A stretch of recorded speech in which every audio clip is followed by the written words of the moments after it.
কর্মসূচি তরফ থেকে আমরা এই বর্তমান অন্তর্বর্তীকালীন সরকারের কাছে আমরা আহ্বান জানাচ্ছি, এই খুনি হাসিনা এবং তার দোসর খুনিদেরকে আইনের আওতায় এনে গ্রেফতার করে জেলে দিয়ে বিচারের আওতায় এনে আনার জন্য আমাদের দল বিএনপি সারা বাংলাদেশে আজকে কর্মসূচি পালন করতেছে। প্রিয় ভাইয়ের আমার, আজকে এই সমস্ত ন্যাক্কারজনক এবং ভয়ঙ্কর তথ্য আপনাদের মধ্যে উপস্থিত হচ্ছে যে মানুষকে গুম করে কি করত, মানুষকে কিভাবে খুন করত, এগুলো আজকে আপনারা সবাই সামাজিক যোগাযোগের মাধ্যমে সেই আয়না ঘরের নির্যাতনের কথা মানুষের মুখ থেকে আপনারা শুনেছেন। প্রিয় ভাইয়ের আমার, আজকে আমাদের এই কর্মসূচি অবস্থান কর্মসূচি থেকে আমরা পরিষ্কারভাবে একটি মেসেজ দিতে চাই। ফরিদগঞ্জ উপজেলায় কোন 15ই ফেব্রুয়ারি আগস্ট উপলক্ষে কোন ধরনের শোক সভা বাংলার মাটিতে কিংবা ফরিদগঞ্জের মাটিতে আওয়ামী ব্যবসায়ীরা যেন কোথাও করতে পারে না।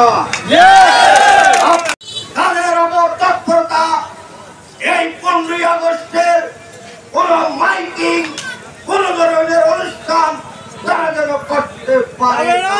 জাহাঙ্গীর, শহীদ আরিফ, শহীদ বাবুল সহ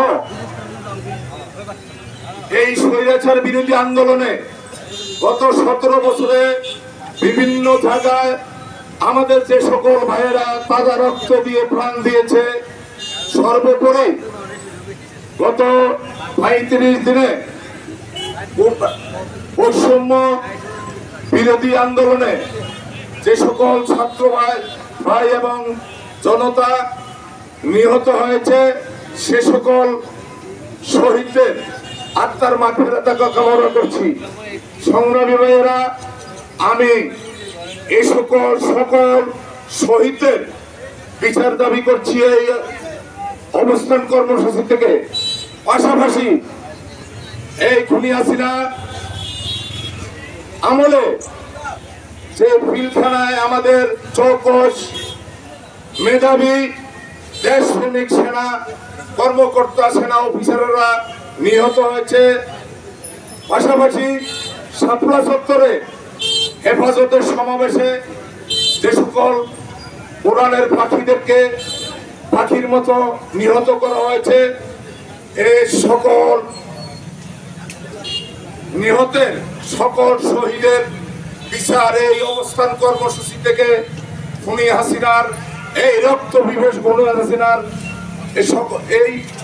এই সকল মামলা আওতায় এনে তাদের বিচার করে এই বাংলার মাটিতে তার বিচার করতে হবে।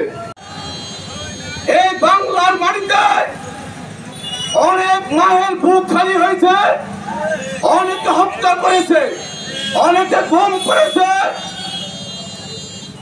আজকাল কি আপনারা দেখেছেন, আনার ঘর নামে একটি ঘর বাংলাদেশের মাটিতে আছে, আপনি তৈরি করেছেন, সে আনার ঘরে আপনাকে থাকতে হবে। আজকে আমাদের নেত্রী দেশনেত্রী বেগম খালেদা বলেছিলেন, আমরা ধৈর্য ধরব, অপেক্ষা করব। এই আওয়ামী লীগ দুর্গন্ধে পরিণত হবে, সেটা বাস্তবে হয়েছে।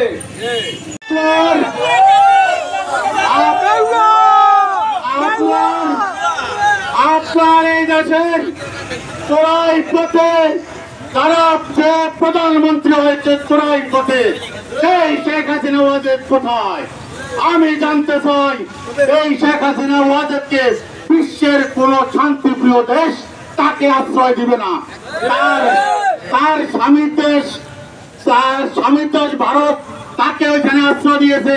কিন্তু আমি আপনাদেরকে আশ্বস্ত করে দিতে চাই এবং বর্তমান সরকারকে অনুরোধ করতে চাই, তার জন্য বিদেশে কোনো আশ্রয়স্থলের দরকার নাই। তার জন্য কাশিমপুর কারাগার প্রস্তুত আছে, তার জন্য আয়নাগর প্রস্তুত আছে।